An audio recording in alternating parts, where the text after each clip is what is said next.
The sun hadn't cleared the Hindu Kush Mountains when Captain Fallon Kincaid ran her hand along the titanium belly of aircraft 297. Her fingers traced bullet holes from the previous week's mission, holes she hadn't been allowed to fly through. Someone else's war story, someone else's close call. At 5'4" and 123 pounds, Fallon looked almost comically small beside the A-10 Thunderbolt.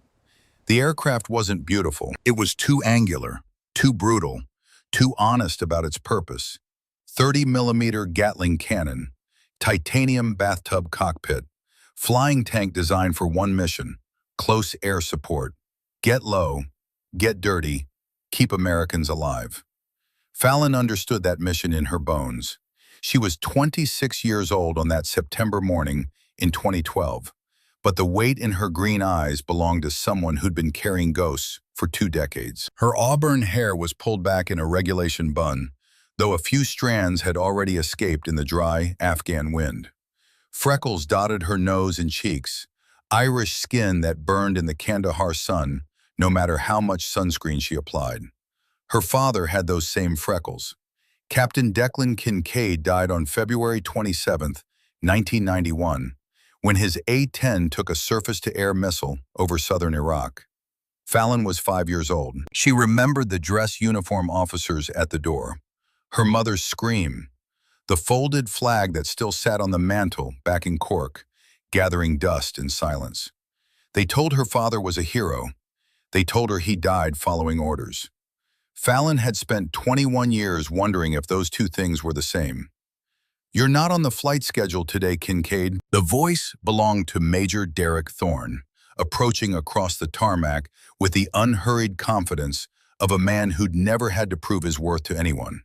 42 years old, 15 years in the Air Force, a career built on checking boxes and following protocols. He looked at Fallon the way a teacher looks at a student who keeps asking questions after the bell rings. Patient, but tired. "Sir, my bird's ready and I'm current on all quals," Fallon replied, keeping her voice level. She'd learned not to let the Irish accent thicken when she was frustrated. Men like Thorne heard emotion as weakness.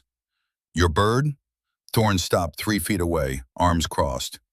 "This aircraft is assigned to Captain Rodriguez for today's patrol. You're on logistics coordination." Logistics coordination. The polite way of saying, count spare parts while real pilots do real work. "Major, I've logged 289 combat hours. My targeting accuracy is in the top 3% of the squadron. I've been ready for months." 289 hours, Thorne interrupted. "Do you know what the minimum is for legacy pilots?" Fallon's jaw tightened. Legacy pilot. The label that had defined her career since day one. 500 hours, sir, but that's just a guideline. "It's protocol, Captain. Your father died in combat." Air Force policy requires his children to demonstrate exceptional competence before being assigned to high-risk missions. We can't have emotions clouding judgment when lives are on the line. There it was, the assumption that carrying her father's name meant carrying his weakness. That grief was incompatible with precision. That remembering the dead made you less capable of protecting the living. Fallon wanted to tell Thorne that her father's death didn't make her emotional. It made her meticulous. That every pre-flight check she ran twice was because she understood exactly what happened when you missed something. That the reason she studied enemy tactics until 3 in the morning wasn't obsession, it was preparation. But Thorne wasn't interested in what she had to say. "Logistics needs those supply manifests by 1400 hours, he said, already turning away. "Make sure the weapons loadouts are properly documented. That's where you can contribute today." Fallon watched him walk toward the operations building, his boots kicking up small clouds of dust that hung in the still morning air. Around her, other pilots were beginning their pre-flight routines, getting ready for the kind of mission she'd trained for, but was never quite deemed ready to handle. She looked back at aircraft 297, fully fueled, fully armed, ready to save lives, just not with her in the cockpit. What Thorne didn't know, what none of them knew, was that Fallon had been preparing for something much bigger than routine patrol missions. For the past 8 months, she'd been hacking into the flight simulator facility at 0300 hours, when the rest of the base slept. It wasn't difficult. The security protocols were designed to keep people out during normal hours, not to stop a determined pilot with an electronics engineering minor from the Air Force Academy. She'd run the same scenario 47 times. Close air support in mountainous terrain, multiple friendly units pinned down, enemy positions danger close to American forces. The kind of mission that separated good pilots from legends. The kind of mission that got her father killed. Each iteration pushed her further.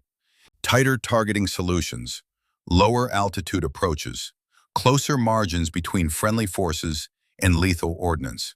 She'd memorized the ballistic characteristics of every weapon in the A-10's arsenal, knew how the GAU-8 cannon's 30mm rounds would arc in different atmospheric conditions, could calculate firing solutions manually if the targeting computer failed. Most pilots relied on technology. Fallon had learned to trust her eyes. She'd also been studying something else, enemy tactics.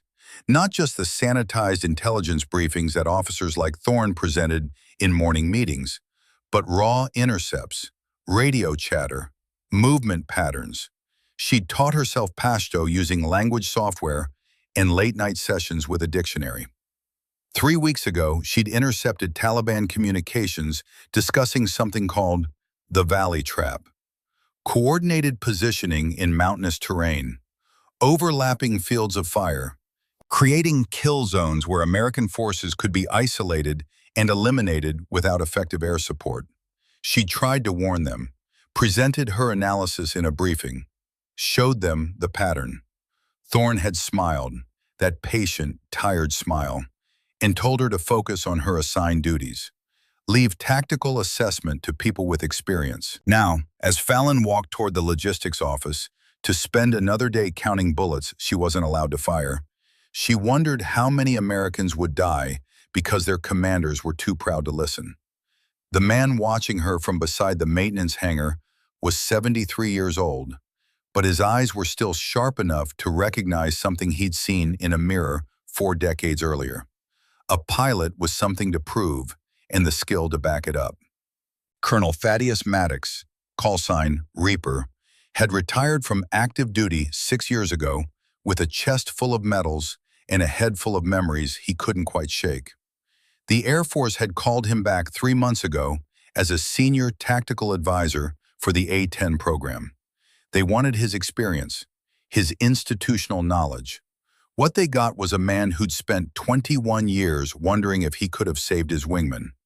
Maddox limped slightly as he approached Fallon. His right leg never quite healed right after the ejection in 1994. Small price for surviving when others didn't. "You fly angry, Kincaid." Fallon turned, surprised. She'd seen Colonel Maddox around the base, but never spoken to him directly. He had a reputation, Desert Storm veteran, one of the first A-10 pilots to see real combat, survivor of missions that shouldn't have been survivable. "Sir, I fly precise," she replied. "Same thing, in my experience." Maddox stopped beside her, looking at aircraft 297. "Your pre-flight checklist takes 23 minutes. Regulation standard is 12. You run the hydraulic test 3 times. Most pilots run them once. You're either paranoid or you understand something the others don't." "I understand that mistakes kill people, sir." "Your father made a mistake?" The question landed like a punch. Fallon's hands clenched at her sides. "My father followed orders. The orders were wrong." Maddox nodded slowly. The morning sun caught the gray in his hair, made the creases around his eyes deeper. He looked at Fallon with an expression she couldn't quite read. Sadness, maybe, mixed with something else. "I knew Declan Kincaid," he said quietly. The world seemed to stop. In the distance, a C-130 was taxiing. Somewhere, a crew chief was shouting instructions. But Fallon heard none of it. "You, what?" "February 1991, Desert Storm. I was flying wing on your father during the push into southern Iraq. Maddox's voice was steady, but his jaw was tight. We were tasked with providing close air support for a Marine column that got separated from the main advance. Iraqi Republican Guard had them pinned in a wadi. Bad terrain, worse situation. Fallon couldn't breathe. Your father and I made 3 passes, eliminated most of the enemy positions. The Marines were starting to move when Declan's bird took a hit. Sam, we didn't see. Command post missile launcher. The intelligence photos missed. Maddox's hand came up, rubbed his face. An old man's gesture, tired and worn.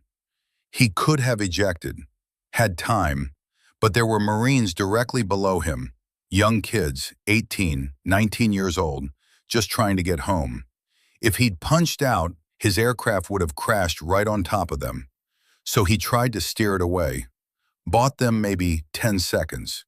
Enough time for them to scatter, but not enough time for him to eject, Fallon whispered. No, the aircraft hit a ridgeline about half a click from the Marine position. I circled overhead, called for search and rescue, but Maddox trailed off.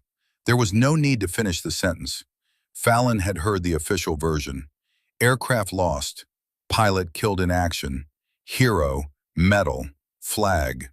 She'd never heard this version, the one where her father chose to die. Why are you telling me this? Her voice sounded strange in her own ears. Maddox looked at her directly. Because I see him in you. That anger that makes you check everything 3 times. That need to prove you're good enough. That certainty that if you're just perfect enough, precise enough, dedicated enough, you can save everyone. He paused. Your father had the same certainty. It got him killed. And I've spent 21 years wondering if I could have stopped it. The silence stretched between them, heavy with things neither of them knew how to say. Finally, Fallon spoke. The Marines he saved, did they make it home? All of them. One of them sends me a Christmas card every year, has 3 kids now, teaches high school in Ohio. Fallon nodded slowly. The weight in her chest hadn't lifted, but somehow it felt different. Less like burden, more like purpose. Sir, why did you come back? To the Air Force, I mean. You were retired. Maddox smiled, but it didn't reach his eyes. Because there are still pilots who need to learn things the Academy doesn't teach. And because I owe your father a debt I can never fully repay. The best I can do is make sure his daughter doesn't make the same mistakes he did. I don't plan on making mistakes, sir. Neither did he, Captain. Maddox's expression softened. But preparation is half the battle. The other half is knowing when the rules don't apply anymore. Over the next 2 weeks, something unexpected developed between Colonel Maddox and Captain Kincaid. An alliance built on shared ghosts and unspoken understanding. It started small. Maddox would appear in the logistics office where Fallon spent her days, asking technical questions about weapons loadouts that happened to double as teaching moments. How would you configure ordnance for danger close support? What's the minimum safe distance for a GAU-8 burst near friendly forces? Fallon would answer with precision that surprised even Maddox. She'd clearly been studying scenarios far beyond her official duties. Then came the night Maddox caught her leaving the simulator building at 0400 hours. Couldn't sleep? He asked, stepping out of the shadows. Fallon froze, her hand still on the door. She'd been so careful. 8 months without getting caught. Sir, I can explain. Don't. Maddox held up a hand. I've been watching the security logs for 3 weeks. You're running combat scenarios, danger close air support, mountainous terrain, multiple passes under simulated SAM coverage. Fallon's career flashed before her eyes. Unauthorized facility access, violation of restricted pilot protocols, court-martial, probably, dishonorable discharge at worst. I'm not going to report you, Maddox said. Sir? Because you're doing exactly what I did before my first real mission in '91. The difference is, I had commanders who understood that desire to be prepared. You have Thorn. He said the name like it tasted bad. Show me what you've been practicing. And so began a secret training program that would have horrified every regulations officer in the Air Force. 3 nights a week, 0300 to 0500 hours, Maddox and Fallon met in the simulator bay. He taught her things that weren't in any manual, techniques from Desert Storm, when the A-10 platform was new and doctrine was still being written in blood and fire. "Forget your instruments," Maddox said during one session. "In 1991, half our targeting computers failed from desert sand. We learned to use our eyes. Mark I human eyeball, most reliable sensor ever made." He showed her how to read terrain at 500 feet, how to identify friendly forces by their movement patterns alone, how to calculate wind drift and target lead without touching a computer. Most importantly, he taught her something the Academy never mentioned: how to shoot danger close. "Highway of Death," Maddox said, pulling up old mission footage on the simulator screen. February 91. Iraqi forces retreating from Kuwait. We had Marine reconnaissance teams danger close to the convoy, and I mean danger close. 30 meters, 40 meters. Command said it was too risky to engage. What did you do? Engaged anyway. Killed 47 Iraqi vehicles. 0 friendly casualties. He looked at her. "The secret isn't technology. It's trust. You have to trust your eyes, your hands, and your judgment more than you trust any computer or protocol." Fallon absorbed every word, every technique, every hard-won lesson from a war fought before she was old enough to remember it. They ran scenarios where enemy positions were 35 meters from friendlies, 28 meters. Once, in a simulation that made Fallon's hands shake, 22 meters. "If you miss by 3 feet at that range, you kill Americans," Maddox said. "Then I won't miss." "You sound like your father." "Is that a bad thing?" Maddox was quiet for a long moment. "You'll understand when the moment comes. Trust your training. Trust yourself. That's all any pilot can do." Major Thorne discovered the training sessions on a Tuesday morning when a junior security officer finally noticed the pattern in the access logs and felt duty-bound to report it. Fallon and Maddox were called into Thorne's office at 1400 hours. The major sat behind his desk, the security report in front of him, his expression somewhere between disbelief and barely controlled anger. "Let me make sure I understand this correctly," he said, his voice dangerously calm. "Colonel Maddox, you've been teaching Captain Kincaid unauthorized tactics in violation of her restricted pilot status. For 8 weeks. "That's correct," Maddox replied. "Takes time to learn properly." Thorne's face reddened. "This isn't funny, Colonel. You're a senior advisor. You're supposed to be setting an example, not encouraging junior officers to violate regulations." "I'm teaching her to survive what killed her father. Her father died because he took unnecessary risks, the exact same trait I see in Captain Kincaid. This is precisely why we have the Legacy Pilot Protocol, to prevent emotional decision-making from compromising missions." Fallon couldn't stay silent anymore.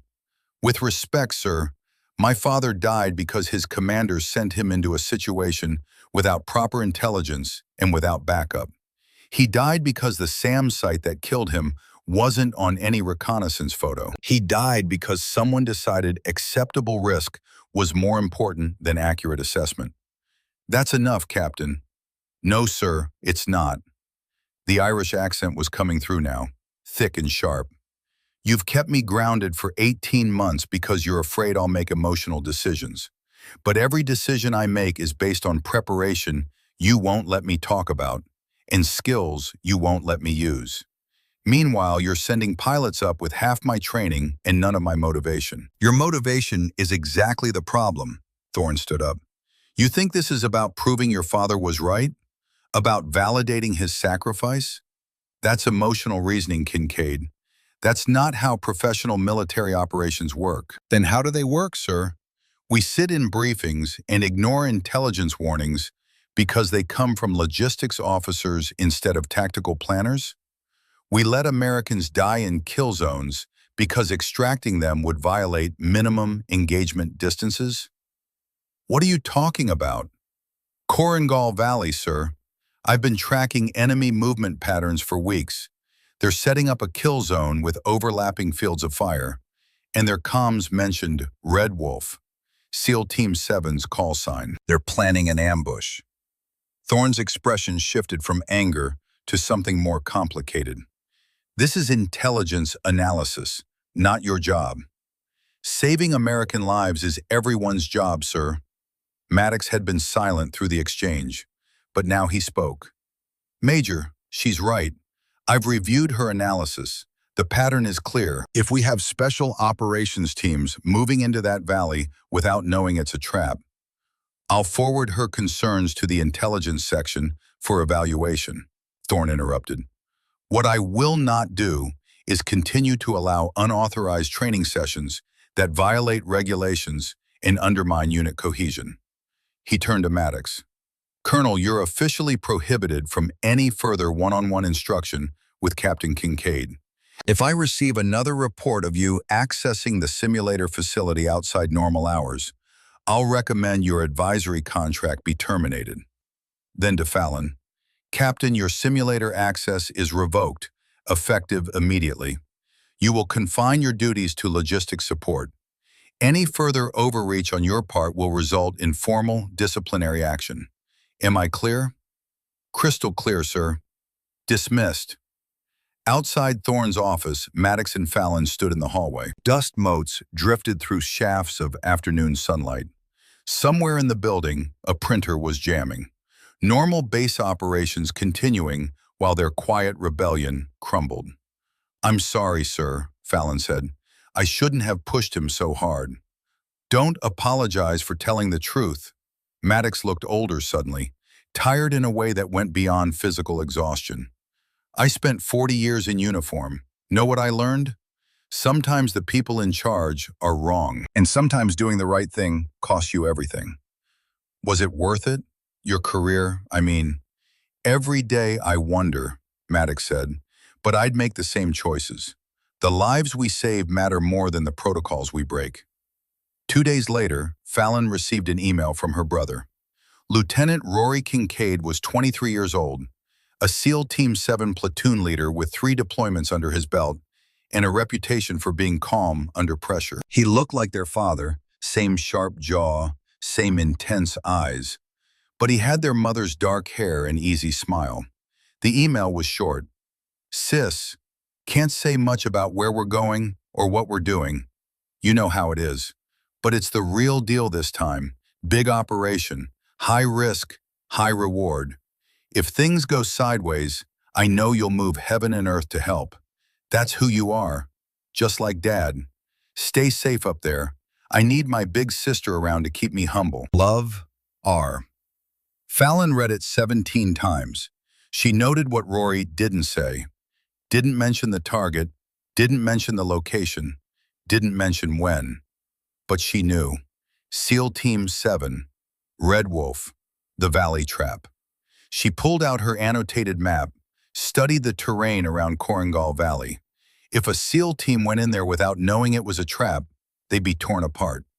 Isolated in terrain that made conventional rescue impossible. Too far for helicopter extraction without air superiority. Too close to enemy positions for standard air support. They'd need something else. Someone else. Someone precise enough to shoot danger close. Someone desperate enough to try what others called impossible. Someone who'd been preparing for exactly this scenario without knowing why. Fallon looked at the map until her eyes burned.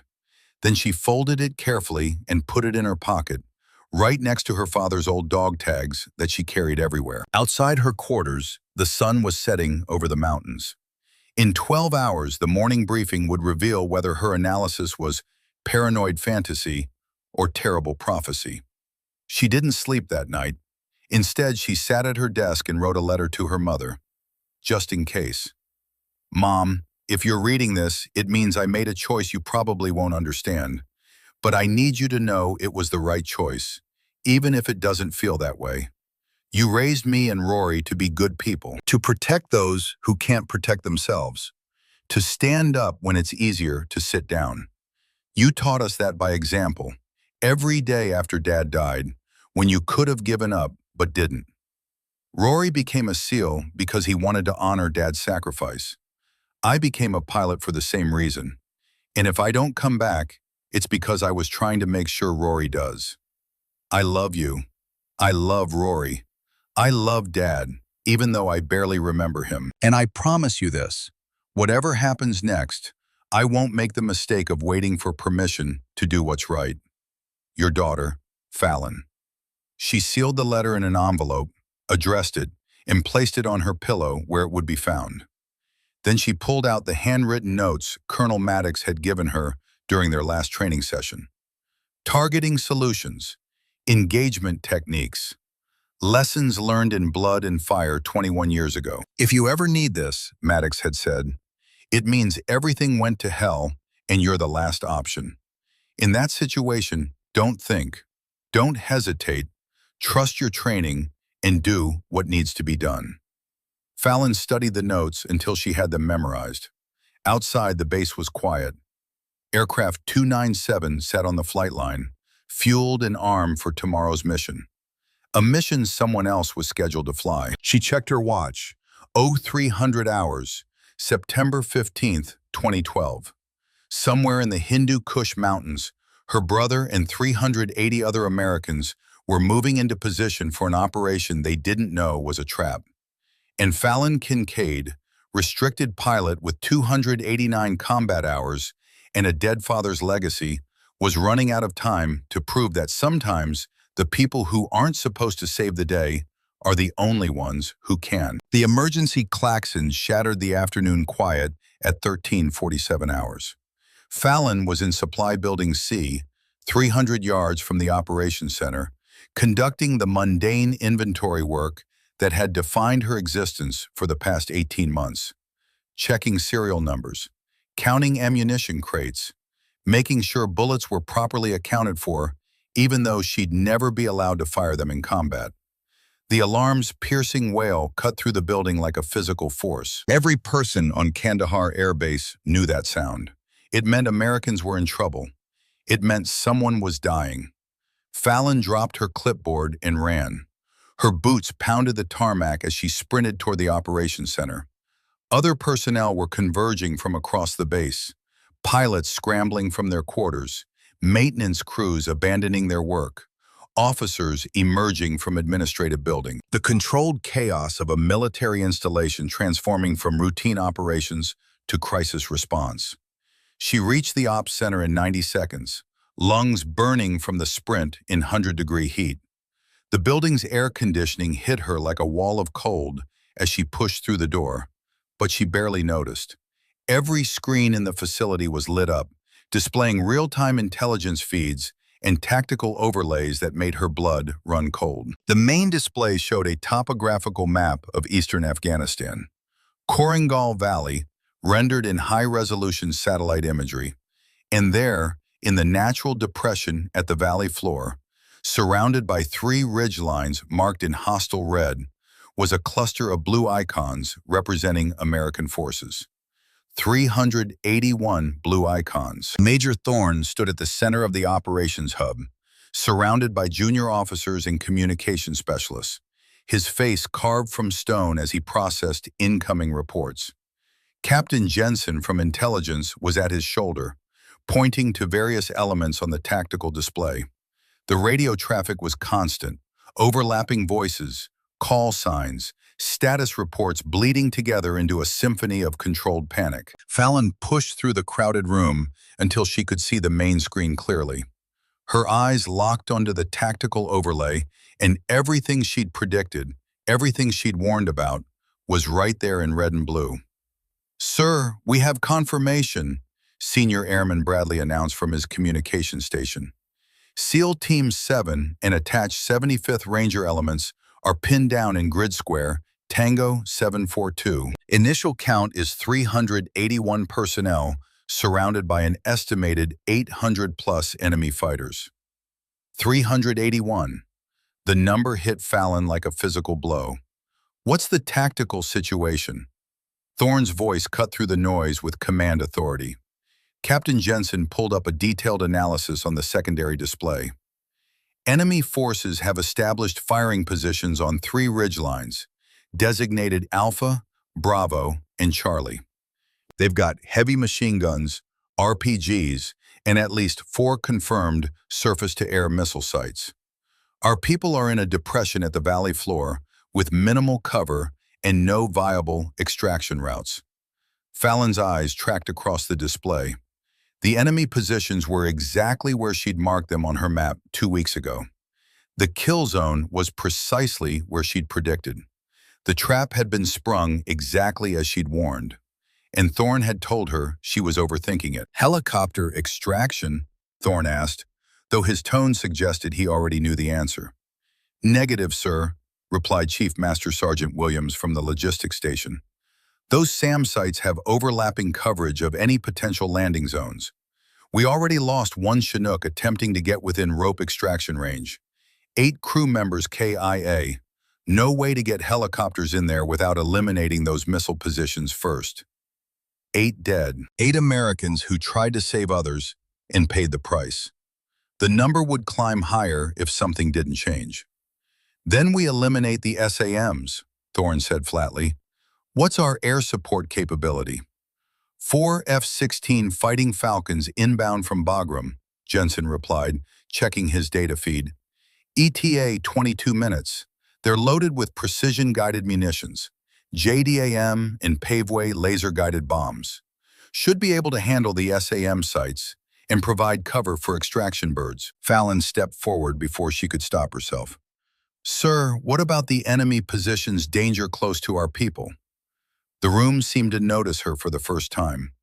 Thorne turned, his expression shifting from intense focus to irritation at the interruption. Kincaid, you're supposed to be conducting inventory. I was, sir, until the alarm, but, she pointed at the tactical display. Those enemy positions on the ridgelines, they're 35 to 80 meters from our forces. F-16s can't engage targets that close to friendlies. Jensen shook his head. The F-16s have precision-guided munitions. They can handle it. No, sir, they can't. Fallon moved closer to the display, her finger tracing the enemy positions. PGMs have a minimum safe distance of 100 meters from friendly forces. It's in the tactical employment guidelines. Anything closer risks fratricide from blast overpressure and fragmentation. The pilots will adjust their targeting solutions, Thorne said dismissively. They're highly experienced. It's not about experience, sir. It's about physics. A 500-pound JDAM creates a casualty radius that... Captain Kincaid. Thorne's voice carried the sharp edge of command. I appreciate your concern, but tactical air operations are not your responsibility. The F-16 pilots are fully qualified for precision strike missions. Fallon felt the familiar frustration building in her chest, the Irish accent threatening to break through her controlled tone.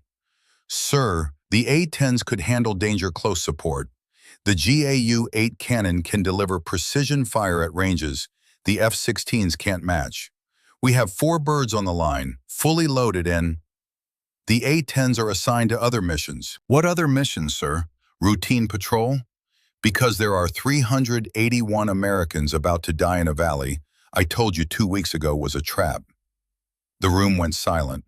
Every officer, every specialist, every person within earshot turned to look at the exchange. You didn't speak to your commanding officer like that. Not in the military, not ever. Thorne's face reddened. Captain, you are dangerously close to insubordination. You will return to your assigned duties immediately and let qualified personnel handle the tactical situation. Qualified personnel who ignored intelligence warnings? Qualified personnel who are about to send fast movers against targets they can't engage? That is enough. Thorne took a step toward her. You are a logistics officer with minimal combat experience attempting to second-guess tactical decisions made by people with decades of operational knowledge. You will stand down now, or I will have you removed from this operations center. Do you understand me? Fallon opened her mouth to respond, but a voice from the communication station cut through the tension. Sir, we're getting radio traffic from the Korengal. It's bad. Bradley's hand trembled slightly as he adjusted the frequency. The room's speakers crackled to life with the sound of distant gunfire and the professional calm of men who knew they were dying. Any station, this is Trident Actual. The voice was steady, despite the chaos audible in the background. Automatic weapons fire, explosions, shouted commands. We are combat ineffective and taking sustained fire from 3 directions. Request immediate close air support. Over. Fallon's world stopped. She knew that voice, had heard it her entire life, heard it teasing her at family dinners, heard it promising to stay safe during deployment goodbyes, heard it in her nightmares where she couldn't reach him in time. Lieutenant Rory Kincaid, her baby brother, platoon leader, SEAL Team 7. Her hands started to shake. Bradley looked at Thorne. Sir, Trident Actual is requesting CAS on enemy positions, grid Tango 742 Echo. They're reporting heavy casualties and requesting danger close support. Tell them the F-16s are 20 minutes out, Thorne replied. Sir, they're saying they don't have 20 minutes. The radio crackled again. Rory's voice, still calm, but with an edge that only someone who knew him would recognize as fear. Trident Actual to any station. We have multiple wounded, including critical casualties. Enemy forces are advancing on our position. We need CAS now, or we will be overrun. I say again, we need danger close air support immediately. Fallon pushed past 2 junior officers to reach the communication station. She grabbed the handset before anyone could stop her. Trident Actual, this is Hawk. Say status of Lieutenant Kincaid. The pause lasted 3 seconds that felt like 3 hours. Hawk, this is Trident 7-2. A different voice now, rough with strain. Lieutenant Kincaid took shrapnel to the chest approximately 10 minutes ago. Corpsman says he's stable, but he's lost a lot of blood. We need medevac within the hour or... The transmission cut off as an explosion thundered in the background. When the voice came back, the professional calm had cracked slightly. Hawk, whoever you are, if you can get us air support, do it now. We're out of time. Fallon's vision seemed to narrow to a tunnel. The operations center, the officers, the displays, all of it faded to background noise. She could see only one thing clearly. The tactical map showing 381 blue icons surrounded by hostile red. And one of those icons was her brother, bleeding out in an Afghan valley, while the people with the power to help him debated protocols and procedures. She set the handset down carefully and turned to face Thorne. Sir, I'm formally requesting permission to launch an immediate close air support mission in aircraft 297. I'm current on all qualifications. The bird is fueled and armed, and I can be wheels up in 5 minutes. Thorne stared at her as if she'd suggested flying to the moon. Captain Kincaid, you are not authorized for combat operations. You have insufficient combat hours and you're emotionally compromised. The answer is no. My brother is dying in that valley, which is precisely why you cannot be trusted to maintain tactical objectivity. You will stand down. Sir, 381 Americans will be supported by the F-16 strike package, according to established procedures and protocols. Thorne's voice was final. You are dismissed, Captain. Return to your quarters and await further instructions.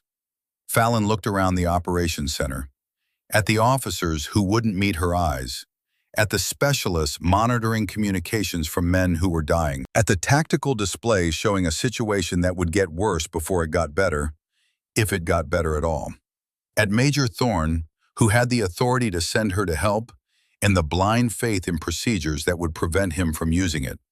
She came to attention, saluted crisply, and walked out of the operations center. But she didn't go to her quarters. Fallon Kincaid had spent 26 years being the daughter of a dead hero. She'd spent 18 months being told she wasn't ready, wasn't experienced enough, wasn't trustworthy because she cared too much. She'd spent 8 months preparing in secret for a mission that everyone said was impossible. And she'd spent the last 5 minutes listening to her brother die while men in air-conditioned rooms debated response times and minimum engagement distances. She was done waiting for permission.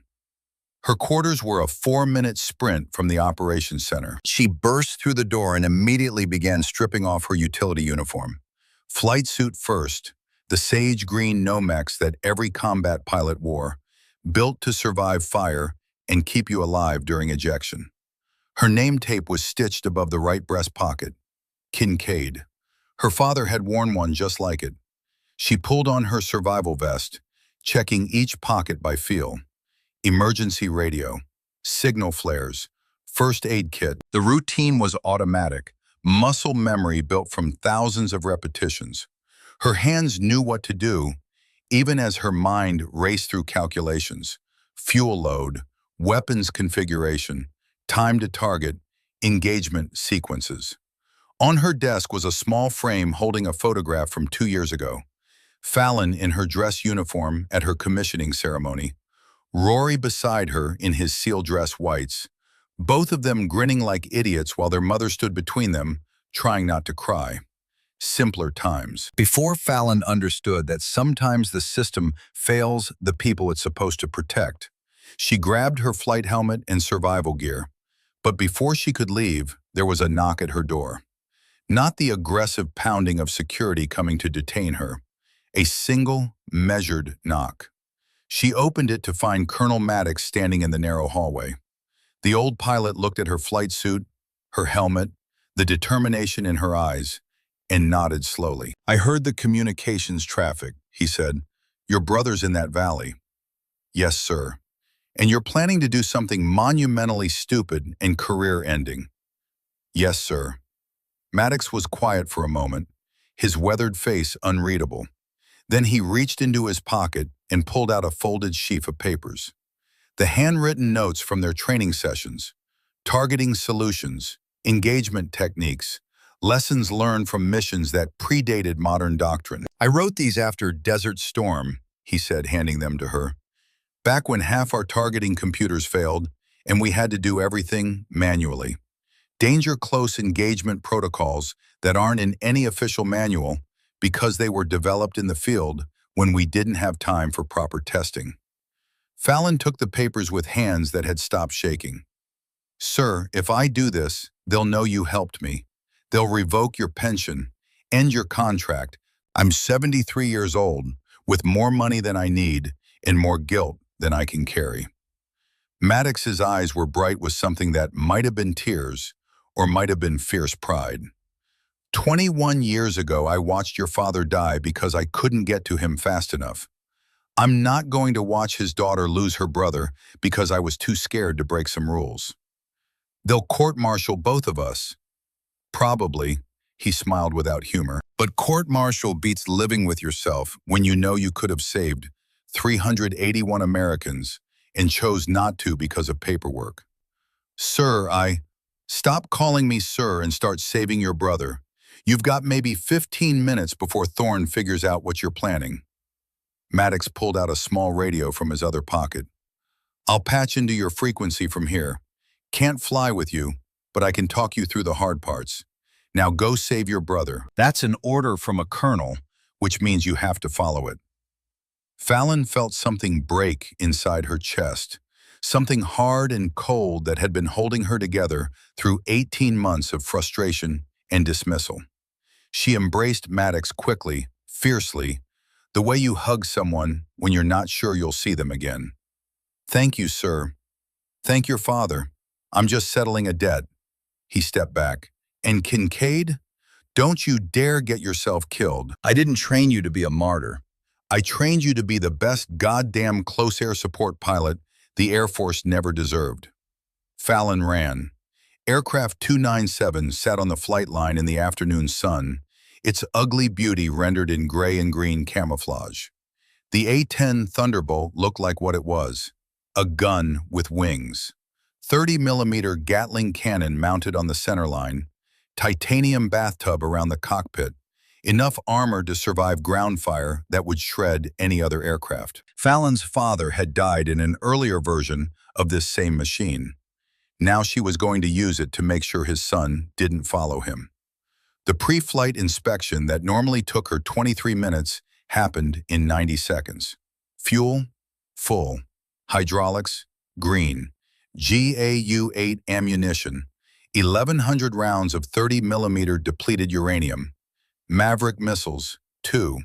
Rocket pods, full complement of 19 Hydra 70s. Everything she needed to start a war or save lives, depending on which end of the gun you stood.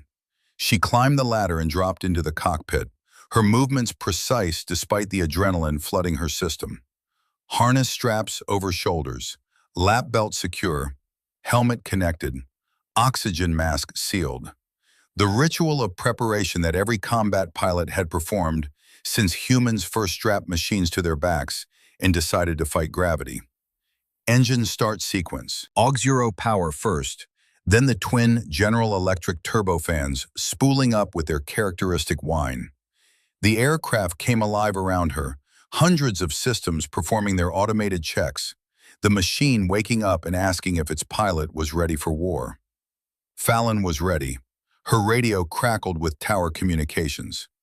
Aircraft 297, you are not on the flight schedule. State your intentions. She switched frequencies to the emergency band, the one monitored by every American unit in Afghanistan. When she spoke, her voice was clear and steady, despite everything riding on the next few minutes. Any station, this is Hawk 7 departing Kandahar for immediate close air support mission in the Korangal Valley. For anyone listening who thinks I'm not qualified for this mission, my name is Captain Fallon Kincaid. My father was Captain Declan Kincaid, killed in action February 1991, flying an A-10 over Iraq. Today, 381 Americans, including my brother, are dying in a valley while we debate protocols and procedures. She released the brakes and began taxiing toward the runway. 21 years ago, my father died following orders that were wrong.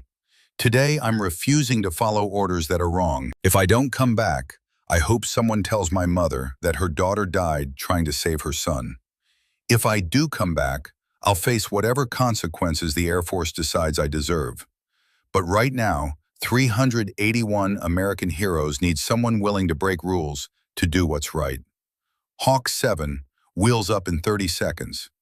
She reached the runway threshold without anyone physically stopping her. Either the tower personnel were too shocked to respond, or someone higher up the chain had made the decision to let her go. Either way, she wasn't waiting to find out. Throttles forward. The twin engines responded with a roar that Fallon felt in her bones. The runway rushed past, concrete painted with faded markings from 1,000 previous takeoffs. The nose lifted. The main gear separated from Earth. At 14:23 hours on September 15, 2012, Captain Fallon Kincaid committed the most significant act of military insubordination in recent Air Force history and pointed her stolen aircraft toward the mountains where her brother was bleeding out. Behind her, the operations center erupted in chaos she couldn't hear and didn't care about. Ahead of her, the Hindu Kush Mountains rose like broken teeth against the afternoon sky, and somewhere in those valleys, 381 Americans were counting down their last minutes of ammunition. The radio crackled with Colonel Maddox's voice, gravelly and determined. Hawk 7, this is Reaper. I'm tracking your telemetry. Time to target is 12 minutes. Let's go save some lives. Fallon pushed the throttles forward and dove toward the mountains at 500 feet, low enough that radar would struggle to track her, fast enough that surface-to-air missiles would have minimal reaction time. She'd spent 8 months preparing for this mission. She'd spent 18 months being told she wasn't ready. She'd spent 21 years living in the shadow of her father's sacrifice. Now it was time to find out if she'd learned anything from all of it. The Korangal Valley waited ahead, a natural fortress that had killed American soldiers for a decade. Taliban fighters were dug in on 3 ridgelines with 800 guns and the absolute certainty that no American aircraft could engage them without killing the very people they were supposed to save. They were about to learn that certainty and reality were different things, and that sometimes the most dangerous person in the sky is a pilot who's been told her entire life that she isn't good enough, isn't ready, and isn't qualified, right up until the moment when she's the only chance anyone has left. The Hindu Kush Mountains filled Fallon's canopy like the teeth of some ancient predator. She was flying at 480 feet above ground level, low enough that she could see individual trees and rock formations, high enough to clear the ridgelines without turning herself into a crater. The A-10 wasn't built for speed. Maximum velocity was around 450 knots, slow compared to the F-16s that could hit the sound barrier. But it was built for exactly this kind of mission. Low, slow, lethal. 12 minutes from Kandahar to the Korangal Valley, Fallon had made the flight in 11. Her hands were steady on the controls despite the adrenaline coursing through her system. 8 months of simulator training had prepared her for this moment. Colonel Maddox's lessons had given her the tools. Her father's death had given her the motivation. But now, approaching a valley filled with 800 Taliban fighters and 381 trapped Americans, she felt something she hadn't expected. Calm. This was what she'd been born to do. Hawk 7, this is Reaper. Colonel Maddox's voice crackled through her helmet. I'm tracking your position. 2 minutes to target area. Advise when you have visual. Copy, Reaper. Beginning descent into the valley now. Hawk 7, be advised. I'm monitoring command frequency.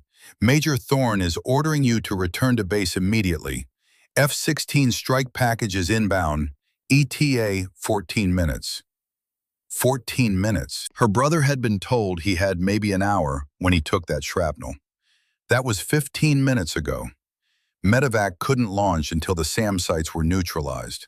The F-16s couldn't engage the enemy positions that actually mattered because they were too close to friendlies. 14 minutes might as well be 14 hours. Reaper, tell Kandahar that Hawk 7 is experiencing radio difficulties and cannot receive their transmission. She heard Maddox's dry chuckle. Roger that. Radio difficulties. I'll make a note in the log. Fallon crested the final ridgeline, and the Korangal Valley spread out below her like a vision of hell rendered in earth and stone. The natural depression at the valley floor was perhaps 400 meters across, surrounded on 3 sides by rocky ridgelines that rose steeply from the valley floor. The 4th side opened to the north, but according to the intelligence briefing she'd memorized, that was where 2 of the SAM sites were positioned. A perfect kill zone, exactly as she'd predicted 2 weeks ago. Smoke rose from multiple points in the valley, some from American positions where they'd been setting smoke grenades to mark their location, some from burning equipment, some from explosions. Even from altitude, she could see the muzzle flashes. Hundreds of them. A coordinated fusillade of fire converging on the depression where the blue icons on her tactical display huddled together like a school of fish surrounded by sharks. Any station, this is Hawk 7 inbound to Korangal Valley for immediate close air support. Trident actual, mark your position with infrared strobes. The response came within seconds. A voice she didn't recognize, strained but professional. Hawk 7, this is Trident 7-2. We have strobes active. Be advised, enemy positions are danger close to our location. Closest concentrations are 3 to 5 to 80 meters from our perimeter.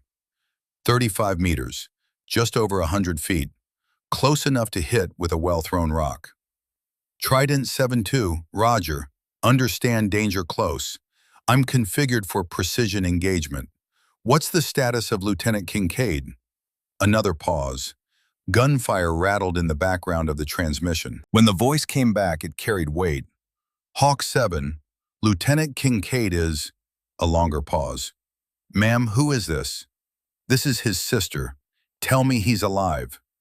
He's alive. Doc's got him stabilized, but he needs a hospital. We all need to get out of here, ma'am. We've been in contact for 43 minutes. Ammunition is at 15%. If you've got ordnance and the guts to use it danger close, now would be the time. Fallon banked hard, rolling the A-10 into a position where her targeting pod could sweep across the ridgelines. The infrared strobes from the SEAL positions showed up as bright blooms in her display, 7 distinct positions scattered across the valley floor, each representing a fire team or squad desperately holding ground. And surrounding them, dozens of heat signatures from enemy fighters, concentrated particularly on the eastern ridgeline designated Alpha, where a heavy machine gun was pouring fire down into the American positions. Trident 7-2, I have visual on your strobes. Designating targets now. Keep your heads down. Ma'am, the voice cracked slightly, you're going to be a legend if you pull this off. I'm going to be court-martialed if I pull this off, but let's save my brother first. She switched frequencies. Reaper, I'm beginning my attack run. Eastern ridgeline, heavy weapons position, approximately 3-8 meters from friendlies. Hawk 7, that's the closest engagement I've ever heard of. Maddox's voice was tight. You miss by 10 feet and you're killing Americans. Then I won't miss. Fallon rolled inverted and pulled the nose down, diving toward the valley floor at an angle that would have made her flight instructors have heart attacks. The A-10 wasn't graceful, but it was honest. Point it somewhere and it went there. No fancy aerodynamics required. She leveled out at 300 feet, screaming across the valley floor at 400 knots, and acquired her target.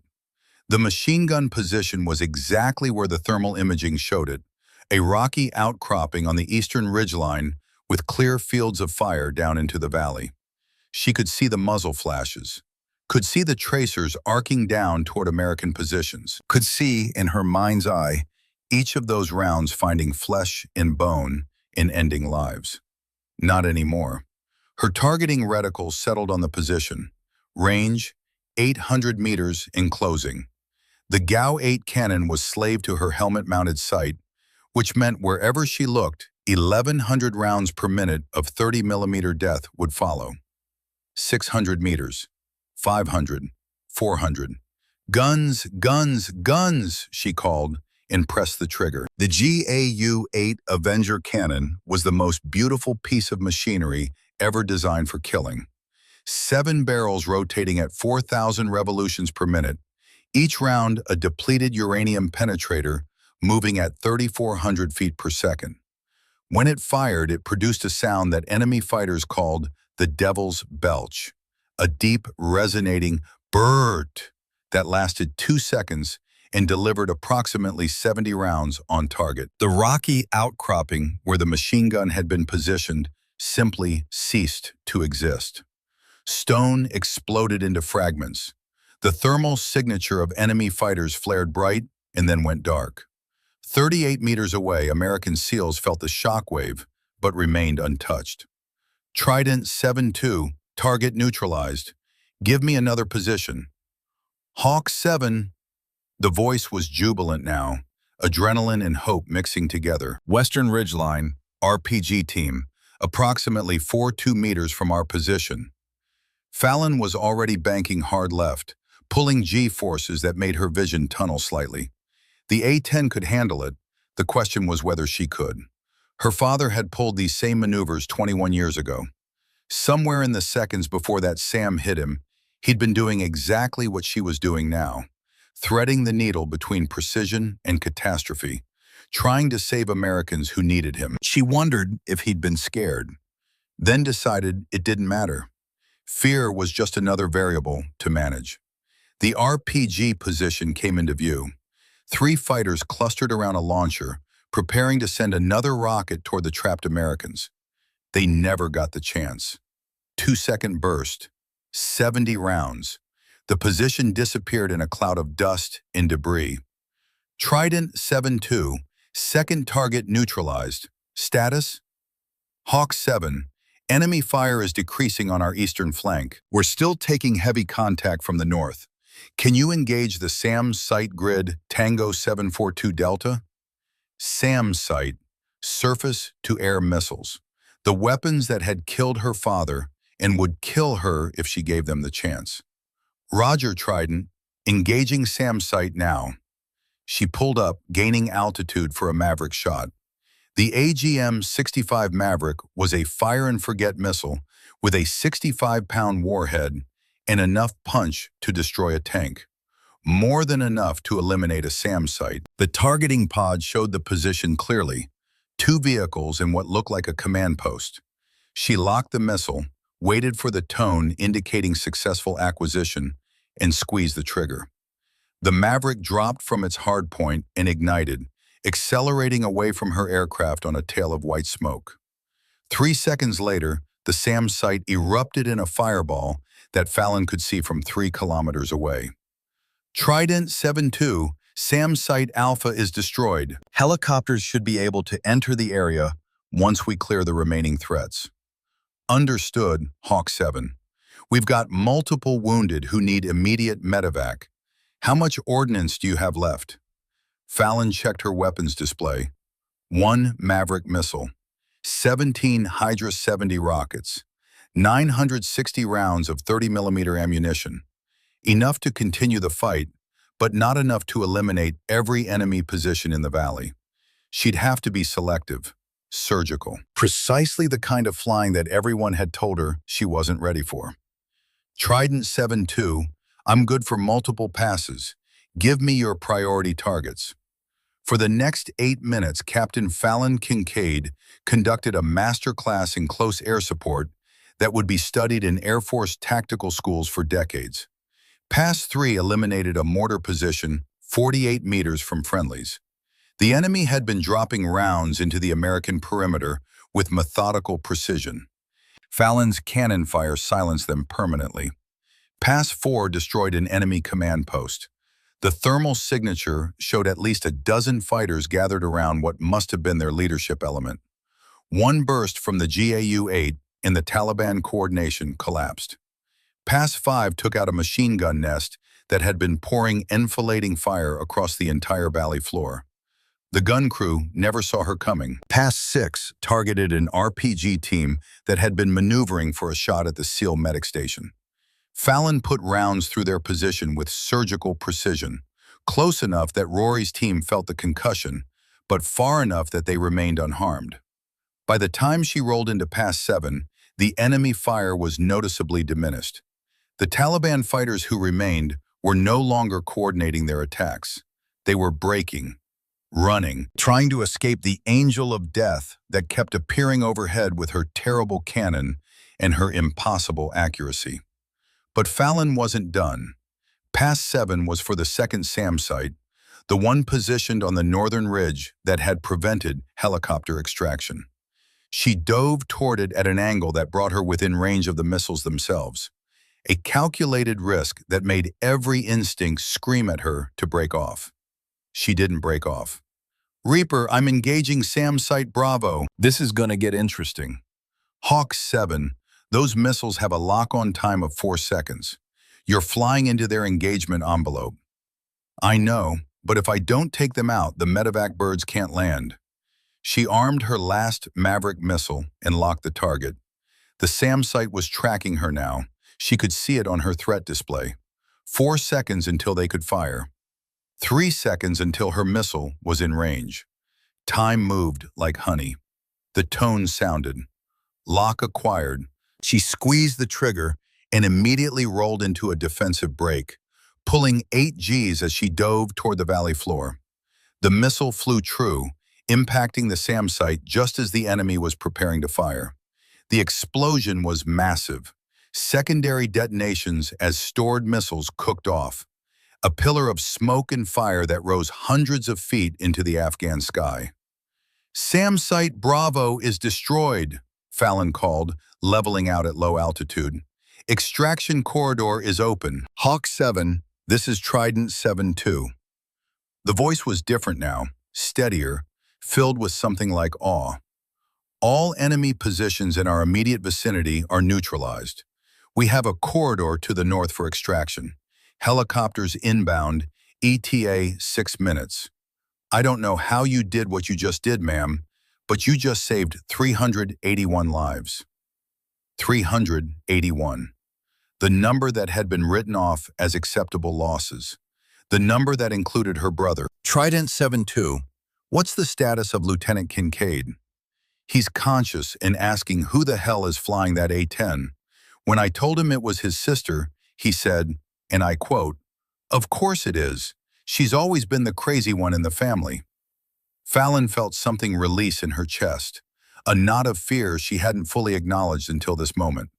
Rory was alive. Bleeding, wounded, but alive. And he was conscious enough to be a smartass, which meant he was going to be okay. Tell him his big sister says he still owes me $20 from poker last Christmas. She heard laughter in the background of the transmission. Men who'd been facing death 60 seconds ago, now laughing because they were going to live. Because someone had refused to accept that their lives were expendable. Will do, ma'am. Hawk 7, from all of us down here, thank you. We were done. You gave us our lives back.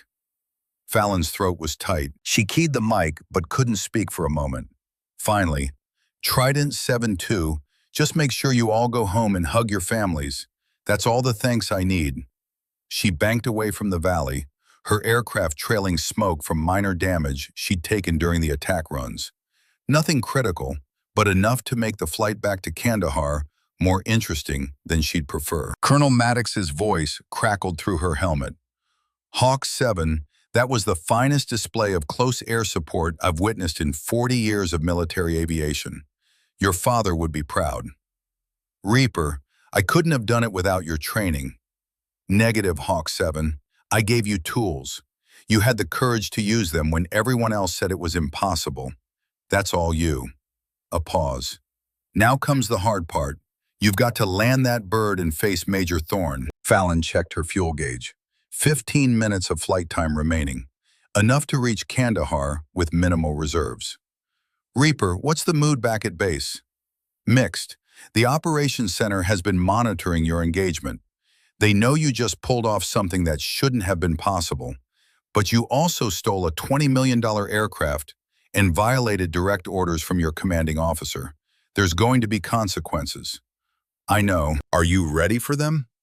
Fallon thought about that question, about her career that was probably over, about the court-martial that was probably waiting, about the fact that she'd just become either a legend or a cautionary tale, depending on which side of the regulations you stood, and about 381 Americans who were alive because she'd chosen to break rules instead of following orders. Reaper, I'm ready. The approach to Kandahar Air Base should have been routine. Fallon had made the landing dozens of times during her 18 months of frustration and preparation. But nothing about today was routine. As she descended through 5,000 feet, she could see something unusual on the ground. The taxiways were lined with people, hundreds of them. Personnel from across the base had gathered along the flight path, watching her approach. Hawk 7, Kandahar Tower, you are cleared for landing runway 23. Be advised, you've got quite the welcoming committee. Tower, Hawk 7 copies. Is that welcoming committee friendly or hostile? A pause. Then, ma'am, I think you're about to find out. Fallon configured the aircraft for landing, gear down, flaps extended, airspeed decreasing to approach velocity. The A-10 settled onto the runway with the heavy grace of a machine built to absorb punishment. She deployed the drag chute, feeling the deceleration press her forward against her harness straps. As the aircraft slowed and she turned onto the taxiway, the truth became clear. The hundreds of personnel lining the tarmac weren't there to arrest her. They were applauding. Air Force crew chiefs, Army infantry, Marine liaisons, civilian contractors, senior officers, and junior enlisted. They stood in the 100-degree heat and clapped as she taxied past, some of them actually cheering. Fallon's vision blurred. She told herself it was sweat. It wasn't. She brought aircraft 297 to a stop on the designated parking spot and began the shutdown sequence. Engines spooling down, systems going offline, the aircraft settling from a living, breathing war machine back into cold metal and composites. When she finally climbed out of the cockpit and descended the ladder, her legs were shaking. Adrenaline crash hitting now that the immediate danger was over. She'd been running on pure determination for the past hour. Now that determination was draining away, leaving behind exhaustion and the full weight of what she'd done. Major Thorne was waiting at the bottom of the ladder. His face was unreadable, somewhere between fury and something else, something that might have been grudging respect. Captain Kincaid, his voice was tight, controlled. You stole a $20 million aircraft. You violated direct orders. You conducted unauthorized combat operations in defiance of your commanding officer. Fallon came to attention, every muscle protesting. Yes, sir, I did all of those things. You also, Thorne's voice cracked slightly. He cleared his throat and tried again. You also saved 381 American lives with 0 friendly fire casualties. SEAL Team 7 is reporting successful extraction. All personnel accounted for. Your brother is stable and en route to Landstuhl Medical Center in Germany. The crowd around them had grown. The applause had stopped, but hundreds of people were watching this exchange, waiting to see what would happen next. Sir, I accept full responsibility for my actions. If there are charges to be filed, I'm prepared to face them.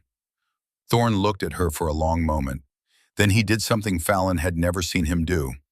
He smiled, not the tired, patient smile of a teacher dealing with an irritating student.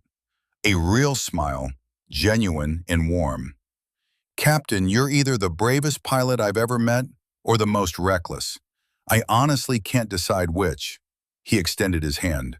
But you saved those men using tactics and precision that I wouldn't have believed possible if I hadn't watched it on satellite feed. So before we discuss the regulations you violated, I want to say thank you. As an officer and as a human being, thank you for doing what I should have authorized you to do an hour ago. Fallon shook his hand, too stunned to speak. Then a voice cut through the crowd. Make way! Colonel coming through! The gathered personnel parted, and Colonel Maddox appeared, limping slightly but moving with purpose. He reached Fallon and pulled her into a fierce embrace that had nothing military about it. You did it, kid. You actually did it. We did it, sir. Your training made the difference. Negative, Maddox pulled back, his eyes bright. Training gives you tools. You had the courage to use them when everyone else said it was impossible. That's all you. Major Thorne cleared his throat. Colonel Maddox, I assume you're aware that assisting Captain Kincaid in her unauthorized mission constitutes a violation of your advisory contract.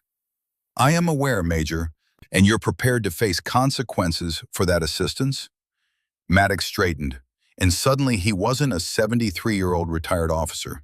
He was a combat veteran with 4 decades of service and enough moral authority to make a major think twice about his next words. Major Thorne, I'm prepared to stand in front of any review board and explain exactly why I helped Captain Kincaid prepare for today's mission. I'm prepared to submit testimony that the Legacy Pilot Protocol is an overly cautious regulation that prevented your best CAS pilot from doing her job. And I'm prepared to accept whatever consequences come from saying that 381 American lives are worth more than any regulation in any manual. The silence was absolute. Then from somewhere in the crowd, a voice called out, "Hoo-yah!" Another voice joined, "Damn right!" And suddenly the crowd was cheering again, louder this time. Not just applause, but genuine celebration. These were people who understood that sometimes doing the right thing meant breaking the rules, that sometimes the system was wrong, and individuals had to be brave enough to say so. Thorne looked around at the sea of faces, at the spontaneous outpouring of support for a captain who'd committed egregious violations of protocol, and a colonel who'd helped her do it. He was a career officer who'd built his life on following regulations. But he was also smart enough to recognize when the tide had turned. Captain Kincaid, Colonel Maddox, consider yourselves confined to quarters pending a formal review of today's events. However, he paused. I will be recommending to the review board that Captain Kincaid's actions, while unauthorized, were tactically sound and resulted in the successful rescue of American personnel who would otherwise have been killed or captured. He turned to address the crowd. All personnel return to your assigned duties. This is still a military installation operating under wartime conditions. Let's remember that. The crowd began to disperse, but slowly, people still calling out encouragement to Fallon as they left.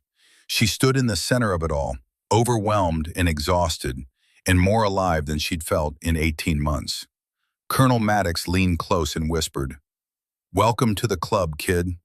The club of pilots who had to break the rules to do what was right. It's a small club, but we've got one hell of a legacy." "Sir, what happens now?" Now you go to your quarters, write an after-action report that will be studied for decades, and wait to see if they give you a medal or a court-martial." He smiled. "My money's on the medal." 3 days later, Fallon stood in the visitors' lounge at Landstuhl Regional Medical Center in Germany. Through the window, she could see the German countryside, green and peaceful, so different from Afghanistan's brown mountains. Rory sat in a wheelchair near the window, chest heavily bandaged, but his eyes were clear and his grin was pure trouble. "So," he said, "my big sister stole a $20 million aircraft, violated direct orders, and flew into a valley with 800 Taliban fighters, all to save my dumbass." "Your dumbass and 380 others," Fallon replied, pulling up a chair. "Don't make it weird." "Too late, it's weird." He reached out and grabbed her hand. His grip was strong, despite the injuries. "The guys told me what you did. 29 meters, Fallon. The closest CAS shot in military history. They're calling it the Kincaid Run now. They're calling it reckless is what they're calling it. They're calling it legendary." His voice dropped, serious now. "You saved us, all of us. We were done, out of ammo, out of options, out of time. And then we heard that cannon and knew someone gave a damn." Fallon's throat tightened. "You're my brother. Of course I give a damn." "Dad would be proud," Rory said quietly. "Hell, I'm proud. You did what he tried to do. You saved everyone. But you made it home." Before Fallon could respond, a voice came from the doorway. "My babies." Their mother stood there, still wearing her travel clothes from the flight from Ireland. Her face was lined with 21 years of grief, but her eyes were bright with tears of relief. She looked at her children, both alive, both whole, both here, and something in her seemed to finally exhale. "Mom!" Fallon stood, and suddenly she was 5 years old again, needing her mother to tell her everything would be okay. Her mother crossed the room and pulled both her children into an embrace that was fierce and desperate and full of love that had survived loss and fear and an ocean of distance. "I thought I'd lost you both," she whispered. "When they called and said Rory was hit, and then that you'd stolen an aircraft, I thought history was repeating. I thought I'd lose my children the same way I lost Declan." "We're okay, Mom," Rory said. "We're both okay. Because of her." Their mother pulled back to look at Fallon.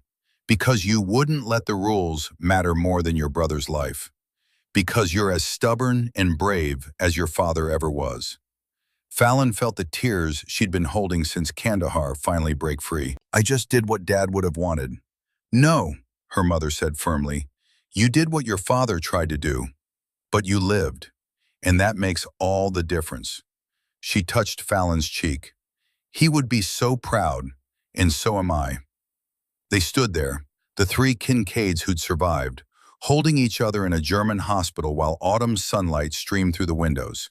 Outside, the world continued its wars, and its rules, and its protocols. But in that moment, in that room, there was only family, and that was enough.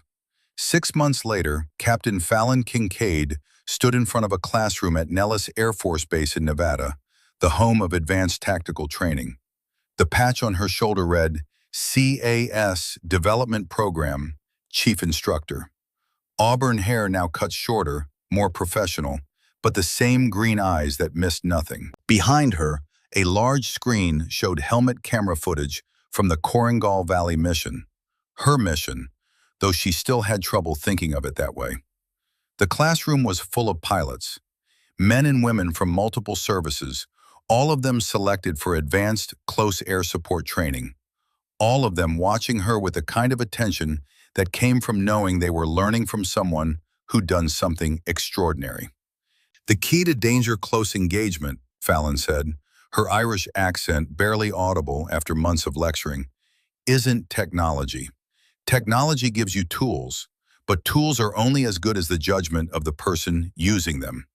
She clicked to the next slide, which showed a tactical overlay of the Korengal Valley. On September 15, 2012, 381 American personnel were surrounded by 800 enemy fighters in terrain that made conventional rescue impossible. F-16 strike packages couldn't engage because enemy positions were too close to friendly forces. Helicopter extraction was impossible because of SAM coverage. According to doctrine, those 381 Americans were acceptable losses. She paused, letting that sink in. But acceptable losses aren't acceptable when one of those losses is your brother, or your friend, or just another American who trusted that we'd come get them when things went bad. The classroom was silent.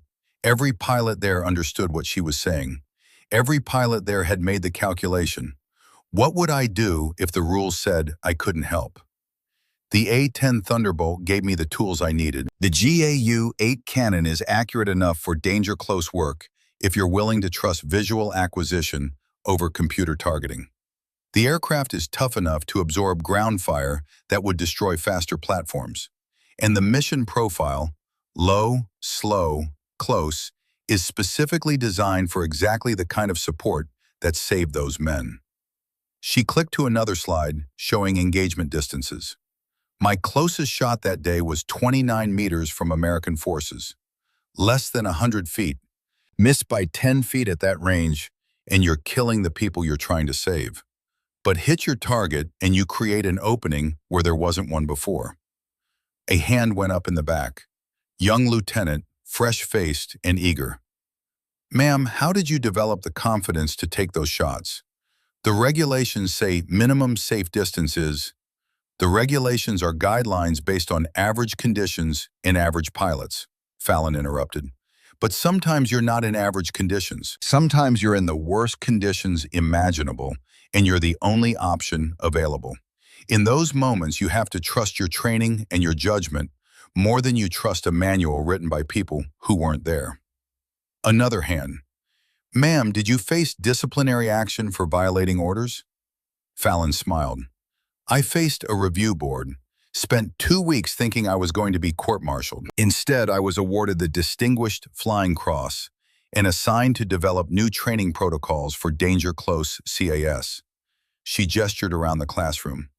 This program exists because sometimes individuals have to show the institution what's possible before the institution is willing to update its doctrine. The door at the back of the classroom opened and Colonel Maddox entered, moving slowly but steadily. He'd officially retired for the second time 3 months ago, but he still visited the training program regularly. Old pilots never really left the service. They just changed which uniform they wore. Don't let me interrupt, he said, settling into a chair in the back row. I'm just here to watch the master work. Fallon felt her throat tighten slightly. Maddox had fought to get his pension restored after the review board initially moved to strip it. The fight had taken months, but eventually sense had prevailed. You didn't punish a decorated veteran for helping save 381 American lives, even if he'd violated protocols to do it. Class, some of you may recognize Colonel Thaddeus Maddox, Desert Storm veteran, one of the first A-10 pilots to see real combat, and the man who taught me everything I know about danger-close engagement. The pilots turned to look at Maddox, and several of them started to applaud. He waved them off, embarrassed. Captain Kincaid is being generous. I taught her some techniques from 1991. She's the one who had the guts to use them when everyone else said it was impossible. He looked at Fallon. Don't sell yourself short, Captain. What you did that day wasn't just following my training. It was having the courage to trust yourself when the entire chain of command was telling you to stand down. Fallon clicked to the final slide of her presentation. It was a photograph taken 2 weeks after the Korengal Valley mission. 381 men from SEAL Team 7 and the 75th Ranger Regiment gathered at Kandahar Air Base before redeploying home. And in the center, sitting in a wheelchair because his chest wound hadn't fully healed, was Lieutenant Rory Kincaid, grinning at the camera. "These are the 381 reasons I did what I did," Fallon said quietly. "Every single one of them went home. Every single one of them gets to see their families again.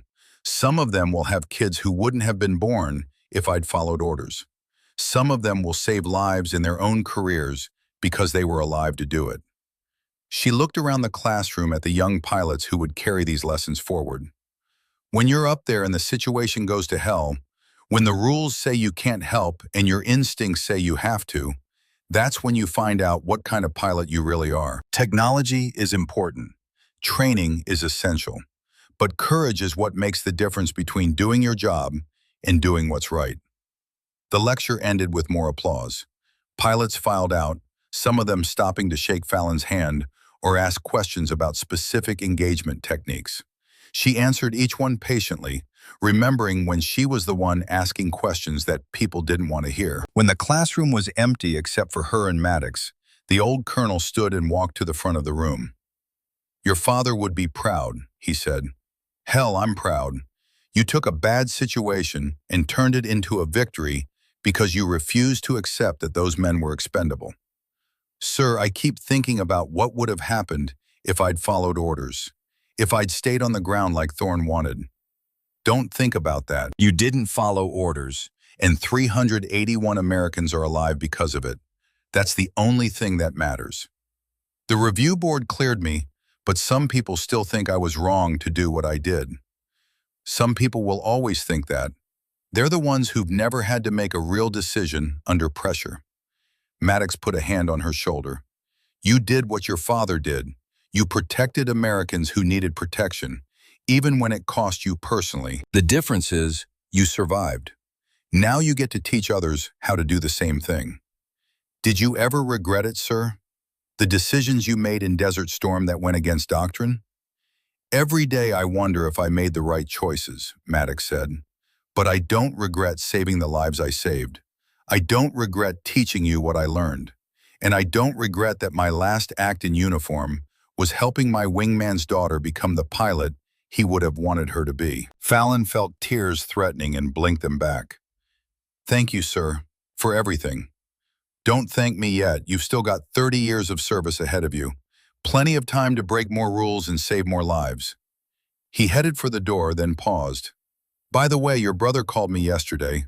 Said to tell you he's out of physical therapy and back to active duty. Also said to remind you that you still can't beat him at poker. He cheats at poker." "Probably, but he's alive to cheat, so I'd say that's a win." After Maddox left, Fallon stood alone in the classroom, looking at the photograph on the screen.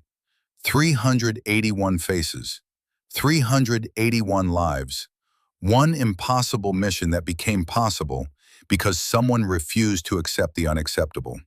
Her phone buzzed with a text message. From Rory. "Hey sis, heard you gave another lecture about how awesome you are. Don't let it go to your head. You're still the annoying sister who used to steal my cookies. Love you. Thanks for coming to get me." Fallon smiled and typed back, "Love you too, little brother. Try not to get surrounded by 800 Taliban fighters again. It's hell on my blood pressure." His response was immediate. "No promises, but if I do, I know who to call." She pocketed her phone and gathered her materials. Outside, Nevada sunlight poured across Nellis Air Force Base, where generations of pilots had learned to push boundaries and challenge assumptions.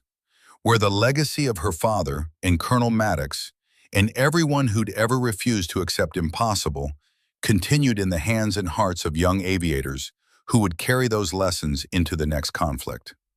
Fallon walked out into that sunlight, her shadow stretching long across the tarmac. In the distance, an A-10 was taking off, the distinctive sound of those twin engines unmistakable. Another pilot, another mission, another chance to prove that courage and skill could overcome any obstacle. She'd spent 26 years being told she wasn't ready, 18 months being told she wasn't qualified, one afternoon proving them all wrong. The Korengal Valley was 6 months and 7,000 miles behind her, But it wasn't really behind her at all. It lived in every lesson she taught, every pilot she trained, every American who came home because someone had refused to accept impossible. Her phone buzzed again. Another text from Rory. P.S. Mom says you need to visit more. She's worried you're working too hard. I told her you're just making up for 18 months of forced vacation. Fallon smiled and pocketed the phone. Outside, another A-10 was taxiing for takeoff, its pilot running through pre-flight checks that Fallon had probably taught them. The cycle continued. The legacy grew. Captain Fallon, Hawk Kincaid, daughter of Captain Declan Kincaid, sister to Lieutenant Rory Kincaid, student of Colonel Thaddeus Maddox, walked back into the building where the next impossible mission was being planned by someone who didn't know yet that they could do it. Her job was to make sure they did, and she was damn good at her job.